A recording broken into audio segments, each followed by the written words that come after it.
What's up, guys? It's Lefty here with your daily sports betting picks for Sunday, September 5th. Here I was all upset last night about that line move from 9 to 8.5 in last night's White Sox-Royals game. They had 9 runs after 3 innings, went over by 8 runs. Now, usually I think recapping the day before is just kind of a waste of time, but I think it's necessary in this case. Now, my last 4 under bets have had an average final score of 19 runs. And that's pretty crazy when you think about it. Even doubling up the total, so like say instead of an under bet of 9, under 18, or an under bet of 8.5, under 17, it wouldn't even have mattered. All 4 unders would have still went over. Now, of course, going over by 1 run or 10 runs, it's still the same thing. But, betting an under and seeing so many runs does concern me because there's nothing really good to take away from it. You can't really say, it was a good bet, just got unlucky. But what I can't do is panic and start switching up every part of my game selection process. Not on such a small sample size of games, just because they haven't gone my way. And that's what makes baseball betting so tough is, you have to ride these things out sometimes and just know that there's going to be variance or, crazy shit that happens in a season of, say, we'll make 300, maybe 400 bets here. When you make that many bets, you're going to see some crazy things.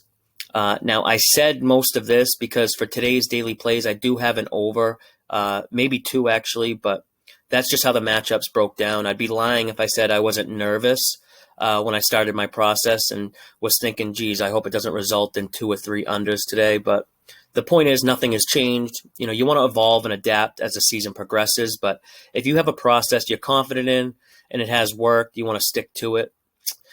Now, for today's games, we got early start times on Sundays.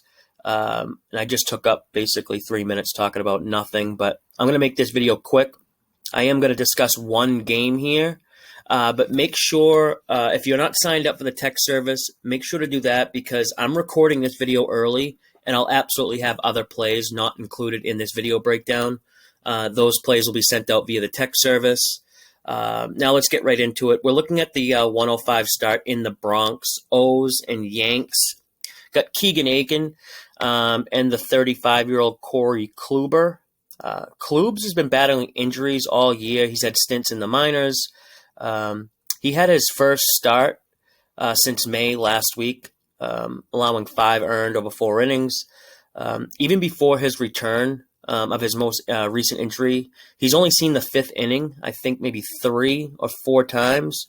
He's basically on like a permanent rehab starts, Baltimore starter Aiken is due for a little mashing here. He's kind of skated by some starts. He's walking batters like crazy. Little over 4 per 9 innings. Opposing batters hitting over 300 off him since June 1st. So I'm going over the total in this one. And some of you who've been following me for a while, or at least at the beginning of the baseball season, might be wondering about it being a getaway game. And technically it is a getaway game, but the Yankees are at home tomorrow, and Baltimore just has a short trip home after the game. Plus, at this point in the season, the Yanks aren't taking any games lightly. They're in the wild card hunt. So they're not giving guys a day off or whatever. So the getaway game under theory doesn't really play too much here. And a big part of this handicap is based on the 2 starting pitchers, who I don't think will go too deep. But let's say they do have good performances today, and they perform above their numbers. The Baltimore bullpen is terrible. I have them ranked second to last. They're sporting a 7.39 ERA, I believe, since July. The Yanks bullpen is due for some regression. I think they've been overachieving a bit lately. We got good hitting conditions here. Got wind helping out to left a little bit. So, yeah, let's go ahead and lock this in, this over here. And I'm going to actually stop here. I want to make sure this video gets out in enough time. It's already, I think, 11:30-ish, yeah. Sundays are so tough with these early start times. Lineups and pitchers aren't even coming out, till like 10:30 now. It's crazy. It used to be the night before that everything would be out, but there's still undecided pitchers right now, and it's like 11:45, but that's going to do it for me. Good luck with all your bets today, and as always, may all the calls go your way.